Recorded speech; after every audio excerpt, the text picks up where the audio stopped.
Morgan, I'm Dr. Saylor. It's so nice to meet you. Mrs. Smith, so nice to meet you. I understand that Dr. Hunt has suggested that it would be useful if we had the opportunity to get together to talk a little bit about biofeedback and how that might be able to help you with some of your relaxation exercises. So I have a couple of things that I want to talk with you about. One will be biofeedback itself, and the other will be about how we perceive sensations in our body, okay? I'm sure that there are times when your headache is 8, 9, 10, really severe. Are there also times in which you are headache-free? Yeah. Okay, so sometimes the headache is a 0 to 1. You really just don't feel it particularly. Okay. Now, I'm also going to assume that there are times when your headache is maybe a 3 or a 4, and you're able to take care of that pain. And it doesn't escalate all the way up to an 8, 9, or 10. Yeah. How do you do that? Well, if I have time, I'll try and read a book or go on my phone. So talk to a friend Yeah. or play a game or something like that. And that helps to distract you as well, so that you aren't experiencing the pain. Well, I want to show you something. This is, believe it or not, this is a picture of a brain, okay? And this right here is that sort of hole in your head through which your spinal cord goes.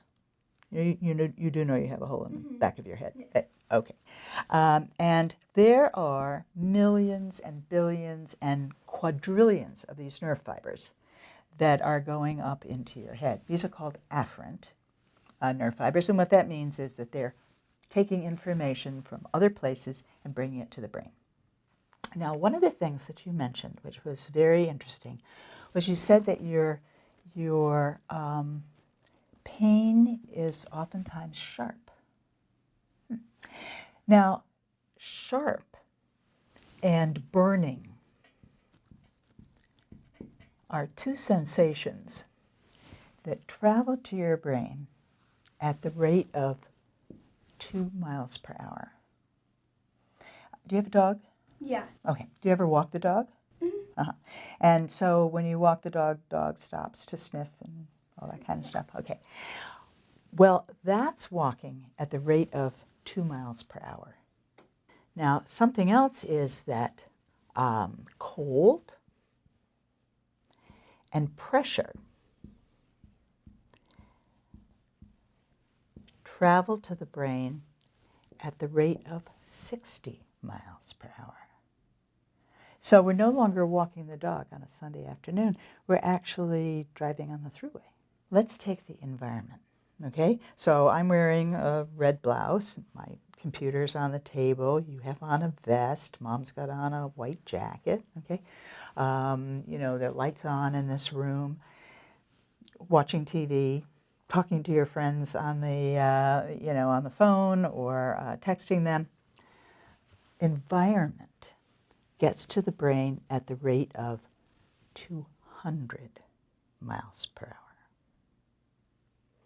So what that means is that if you are able to get engaged in watching TV, reading a book, or something like that, all of these nerve fibers are now paying attention to TV, or if you're in class, listening to the teacher try to do the English class for you, okay, ELA. And the pain in your head, by the way, has not gone away. But the number of nerve fibers that are able to carry that information to your brain is very, very few. And it's so few that your brain doesn't actually perceive the pain. So you're busy watching TV, and Mom comes into the room, and she says, "Morgan, how's your headache?" Right? And then what do? start thinking about my headache more. That's right. And you stop paying attention to the TV, or you say to your friend, hold on, I got to talk to my mother. And now suddenly all of these nerve fibers are carrying information about your headache. And what you feel is you feel the headache. So that's why if you're able to do something else that takes your mind off your headache, you can actually get to the point where you aren't feeling it as much. And one of the things that we do with biofeedback is to help you to understand what's happening in your body as you participate in different kinds of activities. Okay, so really what we're going to do today is something called biofeedback enhanced relaxation. And by finding out what the strongest strategies are, this will help you to be able to use those at times as your pain is escalating. So what sort of strategies did Dr. Hunt, for example, mention to you? What did she say might be useful? Deep breaths, counting to 4 both ways, and thinking of like a peaceful, like quiet place. Sort of a favorite place of yours. What else have you used to help distract yourself? Resting, listening to music. Okay, Reading listening a to book. music. Well, I'm going to take the stress reaction, which is what this is a very, very complicated reaction. But I'm going to take a very small piece of it, and I'm going to talk about changes in blood flow when you're stressed and when you're relaxed, okay? And the first point I want to make is that no matter what the stressor is, the body's reaction is exactly the same, and it's fight or flight. And one of the things that happens when we're stressed is that the body says, okay, I want blood to go to the vital organs. Okay. So what are the vital organs? Well, probably the most vital organ is the brain, right? Because if the brain's not working, nothing's going to work. Are we in agreement about that one? Yeah. Okay. And also, another 2 vital organs are the heart and the lungs. And maybe you've noticed that when you're feeling stressed, like your heart might go faster, or maybe you might breathe faster. And that's because the body says, I want good oxygenated blood, okay, and that's the oxygen comes when we're taking breaths, right, to go to all the parts of the body where it's needed. And I want a strong heartbeat to do that, okay? Then there are 2 other muscle groups, if you will, that are part of that vital organ set.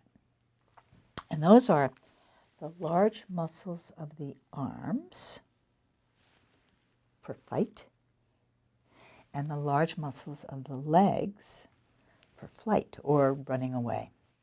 Because blood goes specifically to some places, you know, sort of, there's got to be other places where it doesn't go quite so much. And one of the places where it doesn't go quite so much are the small muscles of the hand. Now, our blood is 98.6 degrees. That's normal temperature. This room, I would say, is probably about 70 degrees. Okay? So, if I have less 98.6 blood going to my fingers, what's going to happen to the temperature of my finger? Gonna get warmer? Or It's going to go down, right? Because you've got less yes. less 98.6 blood going to the fingers in a room that's 70 degrees, it's going to go down. Now when I relax and blood flow returns to normal, what will happen to the temperature of the finger? go up. Right, exactly. So what I'm going to use is the temperature of your finger, and here's my thermometer, okay? And I'm going to tape this thermometer, tape it to your finger, and we're going to watch the temperature of your finger as you relax. And this will be a way for you to begin to understand which of the strategies are the most strong or successful in helping you to relax. And I think Dr. Hunt may have said, you know, you want more than one strategy, because sometimes a strategy may work, and other times that just might not be the right one for that day, right? Okay. Okay, now, this is the sun, okay? And this is the horizon, and this will go away once we're all connected. Maybe it'll go away in a few minutes. And your task is going to be to keep the sun as far above the horizon as you can. And you do that by relaxing. The idea is to use whatever techniques you think might be the most useful. You learned one, which is the very slow breathing in and the very slow breathing out. And a lot of people use that. And so that might be one thing to do. Or think about your dog. Think about some music. You said, I really like show tunes. And, you know, are there a couple that you really like? So just think about them in your mind. Now, this over here is a thermometer, and that's going to go up and down, and that's sort of less useful right now than just watching the sun and trying to keep it as far above the horizon as you can. Okay. Okay?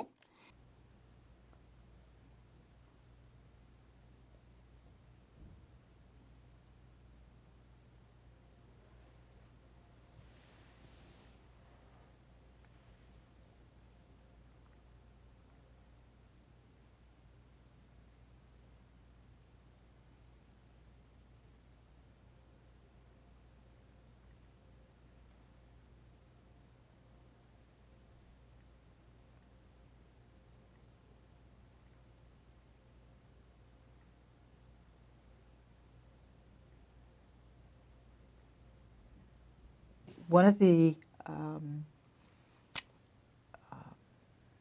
goals that we have for biofeedback is to have you go into a relaxed state within about 15 seconds and be able to sustain that relaxed state for several minutes. And we like to see the increase in temperature be about 1 degree a minute over a period of 3 or 4 minutes. So, and usually that takes somewhere in the neighborhood of 4 to 6 sessions. You become comfortable with the equipment, begin to build up the strategies so that you can ultimately identify somewhere between 4 and 6 that work for you pretty reliably. So that would be the goal. And It's fascinating. it is fascinating.